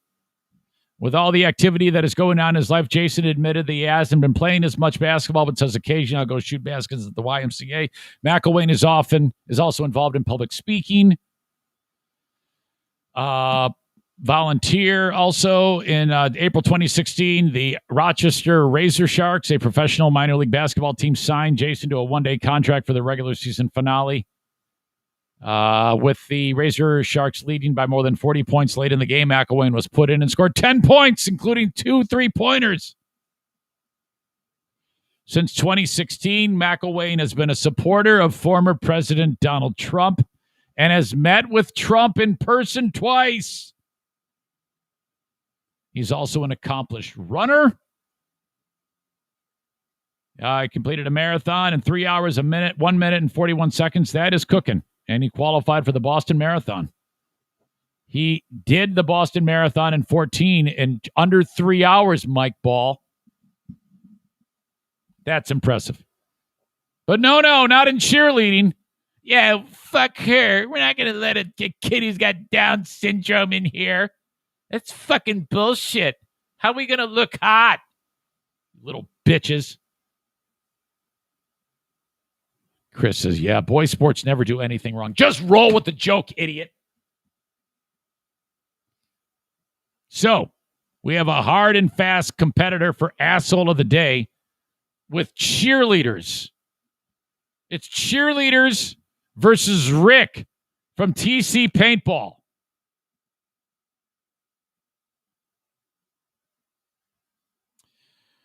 I do cameos. Hire me at cameo.com/Eric Zane. I've got a heating and cooling specialist. It's A&E Heating and Cooling. Call them when you need help in West Michigan. 616-516-8579. Or if you need a new install, maybe retrofitting the home, your first AC unit. Oh, you're going to be so much happier. And make sure you get that thing tuned up once a year. That will cost you $79. Get a new AC installed, the best in the entire industry. This is according to Kevin Kuipers and from Joe Martinez. the absolute standard, the best, is the Comfort Maker brand. You'll get it for a lot less than you think with Joe Martinez. The lowest price anywhere. And he'll install a Remy Halo for free when you get a new AC unit installed. So quit being a cheap dick and keeping when it's 86 degrees at night and you're laying there and your wife hates you because you won't install the AC. What the fuck is wrong with you? Get the AC installed. A&E Heating and Cooling, 616-516-8579. Get your car fixed in West Michigan at Irvine's Auto Repair, Grand Rapids Hybrid and EV, 616-532-6600. Anything as simple as an oil change, even more complex, get it done at Irvine's. They specialize in domestic, Asian, and European models at Irvine's Auto Repair, Grand Rapids Hybrid, and EV. That's ERVINES, Irvines.com. And finally, last but not least, the Mario Flores Lakeshore team of Van Dyke Mortgage. Reach out to them. If you're in the market for a mortgage, I don't even know if I'm in the market for a mortgage, Eric Zane. I don't have any damn money. All I do is I just pay my rent to some slumlord. Yeah, get your shit together, okay? What are you doing? Do you like to just light money on fire? Because that's what you're doing, idiot. Get a mortgage. I don't know if I can, man. I'm young, and I'm stuck with money. I'm a dick. Get it together, dude. You probably can, but if you can't, Mario will help you. He'll tell you what to do. It's not your fault that the education system didn't tell you about this shit. Call Mario at 231-332-6505. Now, Mario isn't he's just like taking charity cases. He specializes in any type of mortgage. It just so happens that not every mortgage guy is created equal. Sure, any mortgage guy can finance a $400,000 home. Okay? It's the ones that work extra hard for the dude who doesn't have the great credit that you want. Okay? Because they're hoping that after you pay on time for a year and a half, you're going to get a better mortgage and you're going to get through Mario. That's how you do it. Why did I stutter there? 231-332-6505. NMLS number 3035.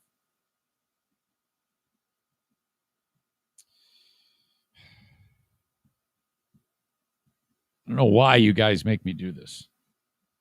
Have to scrutinize the asshole of the day.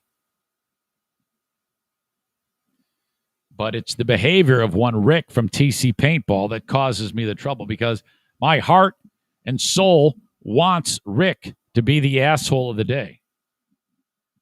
By the way, this segment is brought to you by TC Paintball. Oh, my God. And JM Synthetics. JM Synthetics, online at jmsynthetics.com. Call up Jason Mays at 616-747-0233. Or TC Paintball. Oh, my God. The asshole of the day are the cheerleaders. Rick avoids the award because of the late Hail Mary by the cheerleaders. There you go. Congratulations to them. Assholes. That is it. I'm done with the week on the free podcast. I will be back with the Patreon bonus in 47 minutes. You all have a great rest of your day if I don't see you on that. But I would love you to be part of that with me. That is how I am able to keep the lights on. The Patreon. So if you think, man, this guy puts out a lot of shit, I might as well throw a few bucks at him. That would be nice. It would help me. Cause me less stress. Feed the dogs. Dirk says you're not touching the Angels story. No, I'm absolutely getting into the Angels story. Saving that for the Patreon. That's a good idea. Thank you for reminding me. Victoria's Secret is changing the deal where they have the hot chicks. You know how like they have that hot chicks dressed up like angels, and they're dressed up in thigh highs and fuck me clothes. The one thing, okay.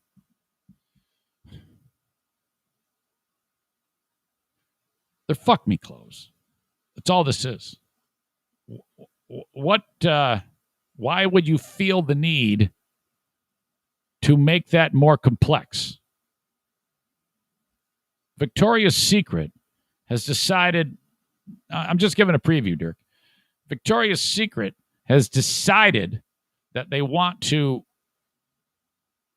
add this multi-dimensional woke layer to sex clothes. Thank you, Melissa. You sent me that one as well. I am going to discuss this with you on the Patreon bonus and how I feel about it, because there's actually a long list of celebrities who are now going to replace the hottest women on the planet.